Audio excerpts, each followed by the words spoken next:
গৰমৰ বাবে স্কুলৰ ক্লাছবিলাক সোনকালৰ পৰা আৰম্ভ হৈছে। দেহাৰ ক্লাছো 8টাৰ পৰা আছিলে, তাক থৈ মেলি স্কুলত আহিলোঁ আৰু এতিয়া আমাৰ কাৰণে ইয়াত ব্ৰেকফাষ্ট বনাই আছোঁ।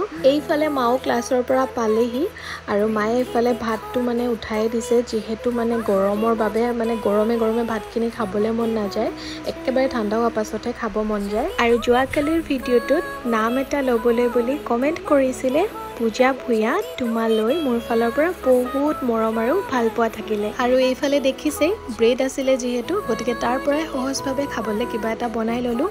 আৰু লগতে ৰাতিপুৱাই আজি গাখীৰ চাহ খাবলৈ ইমান বেছি মন গ'ল, গতিকে এয়া বনালোঁ আৰু। কিন্তু মই সোনকালে এইখিনি এৰিম মানে ভাবি আছোঁ, চেনি চাহ এইবিলাক বাদ দিম। আৰু মই মাজে মাজে এনেকৈ কিবা কিবি আঁকি কালাৰ কৰি থাকোঁ, মনটো মানে ভাল লাগে, কৰি চাবচোন। আৰু এইফালে কিবা এটা বনাই আছোঁ, এতিয়া আপোনালোকক নেদেখাওঁ, কমপ্লিট হোৱাৰ পাছত দেখাম। আজিলৈ আহোঁ, বাই।